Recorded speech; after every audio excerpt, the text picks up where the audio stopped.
Un nuevo bloque de géneros en Pensar en Nada. Y hoy vamos a estar conversando con Sandra Barilari. Ella es consultora psicosocial feminista y autora de Efecto Dominó y Abuso Sexual Intrafamiliar, Saber qué hacer. Te damos la bienvenida, Sandra. Buenos días, te saludamos desde la mesa. Bueno, estoy acá con Sara, con Nehuen y con Diego. Bienvenida. Hola, ¿qué tal? ¿Cómo estás, Ele? ¿Cómo están todos? Bueno, muy bien. Te contactamos hoy para, bueno, y lo estuvimos hablando un poquito en el bloque de actualidad, que, bueno, precisamente vos sos especialista en acompañar a víctimas, a sobrevivientes de abuso sexual en la infancia, y es un tema que, bueno, que explotó por alguna cuestión mediática o volvió a la escena, ¿no? Y bueno, con un tratamiento, a mi entender, bastante inadecuado, no solo con desinformación, sino eh, cierto sector queriendo naturalizarlo y por ahí poder, bueno, repasar algunos conceptos, poder refrescarnos la memoria sobre de qué estamos hablando y bueno, y compartir algunas cosas con la audiencia también. Bueno, sí, en realidad, imagínate, quizás podés imaginártelo, pero el tema es el alcance que estas cosas tienen a veces. Ayúdame a decirme si se escucha bien. Sí, sí, ¿Sí? perfecto, sí, sí.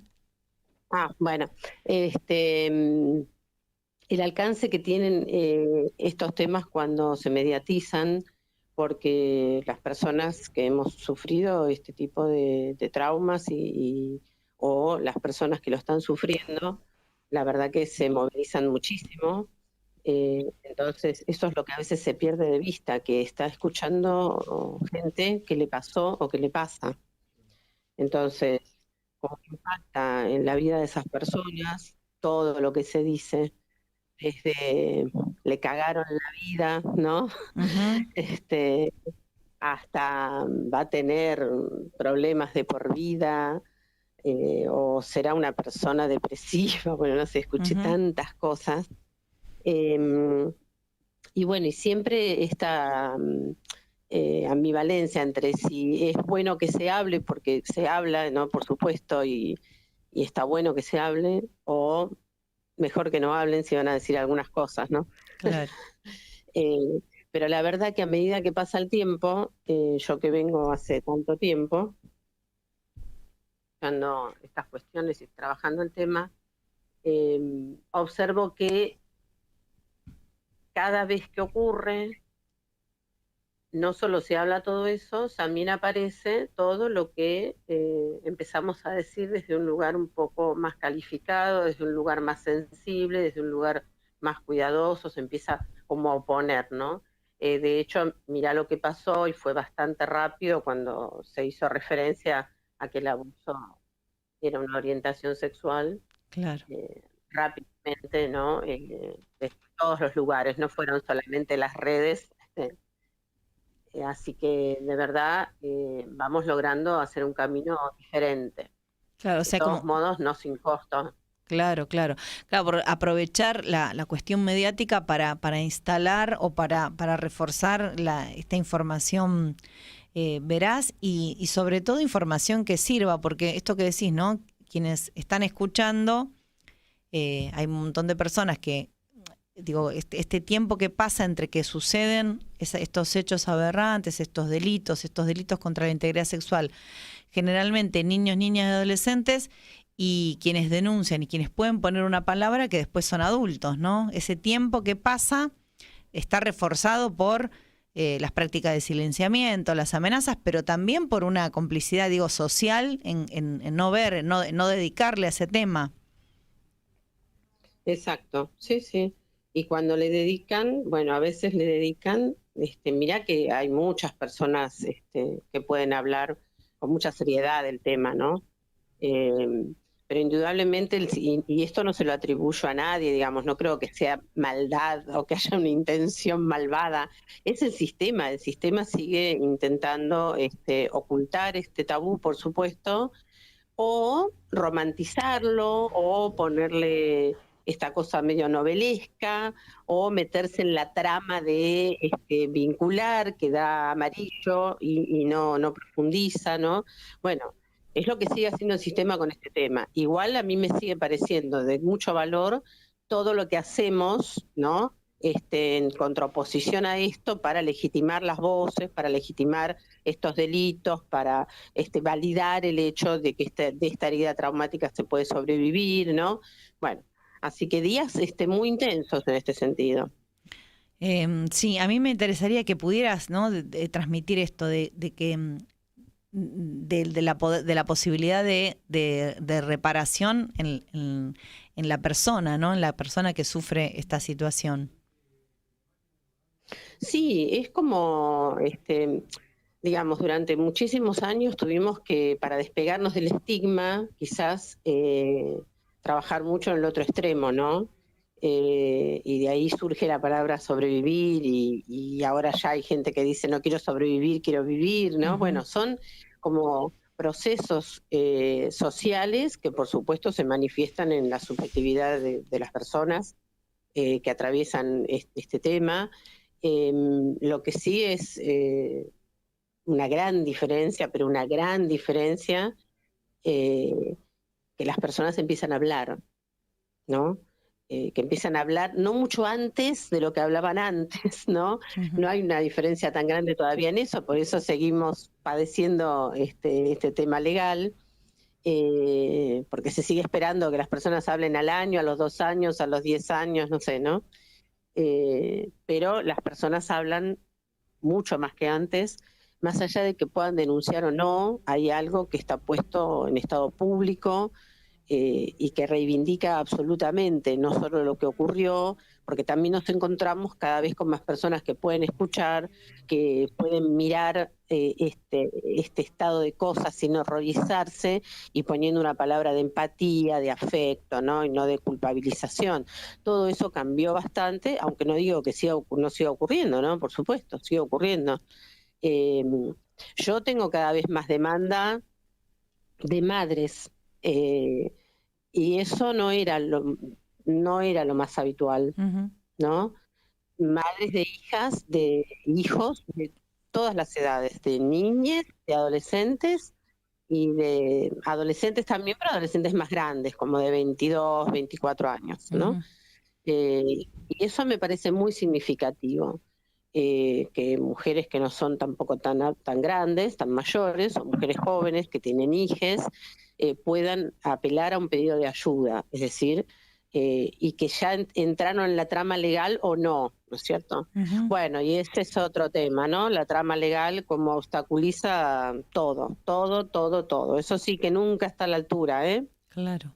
Sí, sí, porque los tiempos de las víctimas, ¿no? No son los legales, y también las posibilidades de la cuestión probatoria, ¿no? El sistema penal pide muchas veces pruebas, aunque las tenga, ¿no? Que son las pericias, porque las marcas quedan en la cuestión psíquica, ¿no? Muchas veces, sobre todo con el abuso, porque esta diferenciación de si hubo o no hubo acceso carnal, si, ¿no? Es buscar la cuestión en la marca, en la cicatriz, y esas cicatrices son simbólicas, ¿no? Están en el aparato psíquico y vos decís, bueno, se puede probar, pero para la justicia penal nunca es suficiente, o no termina de ser, creo yo, tan grave, porque no hay ahí muchas veces una condena, o se minimiza. Sí, mira, este es casi una situación dilemática, al menos hasta ahora la salida yo no la estoy viendo. Ujú. Poder validar una situación de abuso sexual sin acceso, digamos, y hasta ahí, dejémoslo eso entre comillas y lo retomo, antes de los 5 años, de verdad, es muy, pero muy, muy difícil, casi improbable, Ujú. ¿no?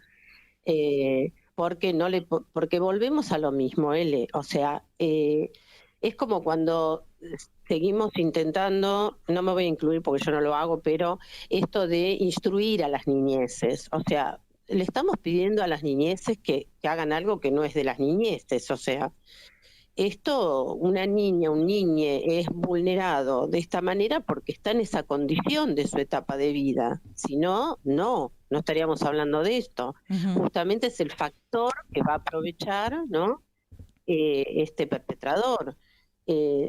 Entonces, no podemos suponer que a un niño de esa edad vamos a poder explorarle esta herida que todavía no ha resignificado como herida, digamos que recién es un daño y que no tiene conciencia de daño. O sea, ¿cómo vamos a entrar ahí?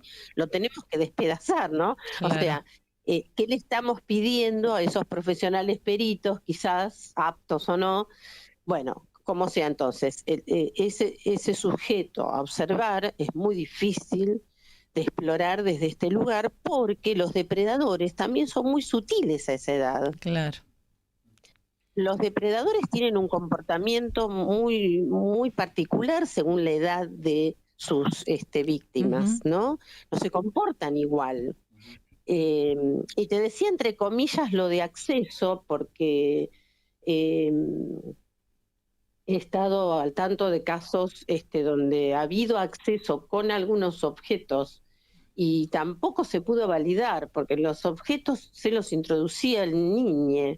Entonces, viste, de verdad es algo tan complicado donde igual yo siempre digo, bueno, a la gente tiene que aprender a usar, esto viene de otro lado, pero no importa, yo lo venía diciendo de antes, a usar la lapicera y poner el ganchito donde hay que poner el ganchito a veces y arriesgar la matrícula, porque de verdad nos tiene que guiar un poco también la conciencia, el sentido común, el criterio, ¿no? De qué podría hacer o no un niño y de qué manera. Porque a veces se justifican cosas que son injustificables, ¿no?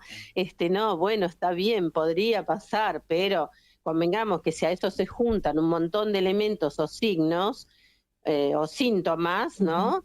Me parece que con eso algo podés hacer. Y sin embargo, eso también cuesta mucho. Sandra, sí. te quería consultar porque estabas hablando de esto y estaba pensando que una de las cosas que se trató de... no sé si la palabra es confundir en esta semana, sobre todo sobre las cuestiones mediáticas, incluido el caso de Jay Mamón, es que no te quería correr de las niñeces e irnos más al mundo de los adolescentes. Se trató de confundir que había diferencia entre si es 14 años, si es 16 años, si es 18 años, como habilitando que había una relación consentida. ¿Cómo es desde tu experiencia, desde tu mirada, eso como para aclarar un poco? Porque también a veces se suele confundir, tiene 17 y 8 meses, entonces ya puede salir con un mayor porque en realidad está pronto a ser adulto, pero es algo con lo que se suele jugar también mediáticamente, ¿no? Sí. Bueno, y en este sentido, con este caso que permitió como hablar desde muchos lugares, hubo gente también que tuvo una posición extrema, de decir de ninguna manera, si tienen menos de 18 es menor, no, bueno, hubo también ahí gente rajándose las vestiduras cuando después en la realidad quizás no piensan tan así, ¿no? Entonces, volviendo a lo mismo de antes, la ley o los marcos normativos que no son deficientes, digamos, son bastante buenos, pensando en Latinoamérica, pero si querés también un poco más, son bastante buenos, no van de la mano con la interpretación, porque toda ley es interpretada a la luz de los hechos. No existe esa idea de la letra dura y yo me quedo con eso. No existe eso en un proceso judicial. En un proceso judicial yo tengo que poner esa norma, ¿no?, a la altura de los hechos. La tengo que contextualizar, o sea, ¿no? Y mira, hay algo que funcionó desde hace muchos años y a mí me sigue funcionando, que es la diferencia de 7 años. ¿Por qué? Porque para la interpretación, ¿sí? Para la interpretación, no lo que dice la ley. Sí.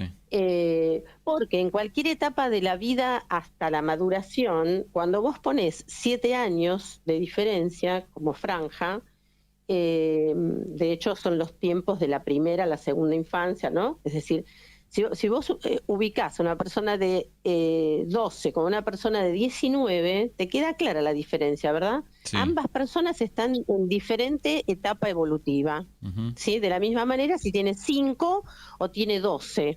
Ahora no vamos a mirar a ese niño de 12 como un delincuente perpetrador adulto, no, pero está teniendo un comportamiento que seguramente, por supuesto inapropiado, y que seguramente viene de repetición y algo le está pasando o le pasó, para atacar de este modo a una niña o un niño de 5 años, ¿no? Sí, sí. Bueno, de la misma manera, porque sabemos aparte que cada vez se extiende más, la etapa de desarrollo se está extendiendo hasta los 25 años, ¿no? Y con esto no quiero decir que alguien de 23 es menor de edad, no es menor de edad, pero no ha adquirido todavía todas las habilidades de la etapa del desarrollo que adquiere una persona adulta, ¿no? Adulta completada, digamos, ¿no? Entonces, si estamos hablando de alguien que tiene 16, y ahí empezamos con esta discusión del consentimiento, qué sé yo, insisto, consentimiento que hay que poner en contexto, porque no es lo mismo una persona de 16 que se pone de novia con una persona de 22 y que se toma estado público y todos saben que están de novios, ¿no? Es una relación de novios, ¿sí? Y habrá que mirar si ese novio, por ejemplo, y ahí empieza el contexto, ¿es el preceptor? Qué raro, ¿no? Claro. Me tendrá que parecer un poco raro. ¿Es el profesor de guitarra? Bueno, qué raro. Bueno, entonces, tengo que empezar a interpretar lo que pasa. No es solamente, bueno, no, porque van de la mano, que esto lo escuchamos, ¿no? No. ¿Quién es ese individuo en la vida de esa persona? ¿Tiene algún tipo de autoridad? ¿Tiene un reconocimiento jerárquico diferente? ¿O es otro pendejo, no? Que tiene 3 años más, 4 años más, ¿me entiendes? Es otro pendejo, ya tiene 16, él tiene 20, está bien, son 2 pendejos, ¿no?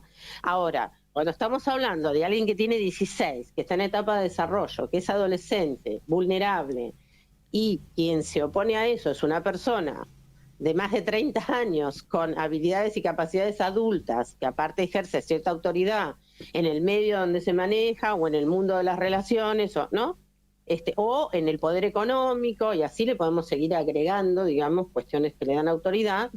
Bueno, indudablemente hay un desequilibrio, la relación es asimétrica, y ese joven o esa joven no está en condiciones de elegir libremente, aunque no lo viva sometido u obligado. ¿Por qué? Porque la conciencia del daño lleva mucho tiempo. Tal cual. O sea, son 2 cuestiones, ¿no? Por un lado, la conciencia del daño, que es un primer momento, que vas a saber cuándo nos ocurre, ¿ok? A cada persona le ocurre en el momento que le ocurre. Eso va a dar lugar a la resignificación de la herida traumática, ¿verdad? Y ahí veremos si eso tiene lugar en un proceso jurídico, ¿no? Eso ya es otro tema. Claro. Bueno, cerramos con la pregunta. Mira, tenemos una pregunta para a ver si la podemos para ir cerrando, San, porque te lo dejamos para otra vez, pero para profundizar. La pregunta es si se cambia la ley para la imputación de delitos, si se baja la edad de punibilidad. ¿Cambiaría también por el tema de ser menor ante las situaciones de violación? ¿Cómo? No entiendo la pregunta. ¿Cómo? No sé si la quiere aclarar. Está puesta así. Claro, no sé si la quiere. No. ¿Cómo es?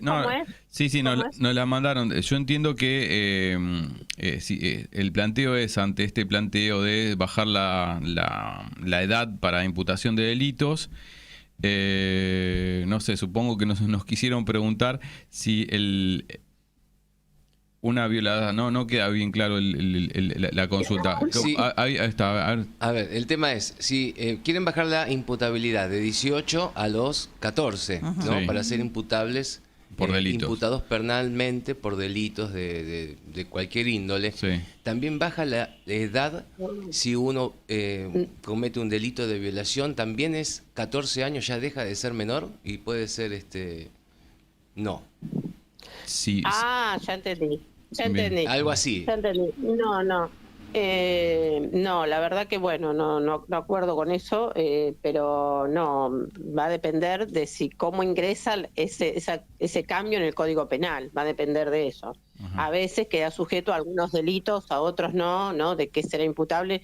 Por eso también, por ejemplo, las prescripciones y todo eso, a veces tiene relación con cuántos años es la pena por el delito, y de eso va a depender la prescripción, o sea, después ahí el panorama se abre de modos que nos cuesta mucho a las personas que no estamos en ese mundo legal entender, ¿no? Uh-huh. Todas las aristas que empieza a tener cuando se determina una condena o se decide lo que sea, la prescripción, la nulidad, todos los caminos, de verdad es muy complejo, ¿no? Uh-huh. Lo que es seguro es que esto que se planteó ahora como problema, ¿no? Con esto de las edades, en relación a las víctimas, no se va a resolver con un cambio, digamos, con un artículo, no, se tiene que resolver con una transformación de fondo, digamos, porque le seguimos haciendo retoques a las leyes, así como en algún momento pasó de ser abuso deshonesto a delitos contra la integridad sexual, y bueno, sí, avanzamos, pero la realidad, cuando llegan las causas, que son personas, no son numeritos ni artículos, el abordaje depende de esas personas que lo van a abordar, no tanto es decir, de la interpretación de esa ley, ¿no? Y claro, cómo se va a ajustar o no al daño, porque hoy seguimos observando que en relación a ese cambio, para que se respetara a partir de los 18, no prescribiera, nos encontramos con personas que todavía no, o sea, que no entran en esa ley porque es anterior, Claro. ¿sí? Porque son personas que hoy hablan a los 30 años y esto pasó cuando tenían 10. Bueno, ya hace 20 años. Claro. Listo, esa persona ya no puede entrar en ese marco normativo. claro. Así que hay que poder ajustar la mirada, es decir, que deje de ser tan patriarcal y tan machista el modo en que miramos estos delitos que son tabúes que este sistema no puede soportar. Sandra, te agradecemos infinitamente y bueno, te vamos a volver a llamar para seguir conversando de Bueno. de otros temas. Te mandamos un abrazo desde acá de Bueno. Pensar en Nada, cerrando el bloque de géneros.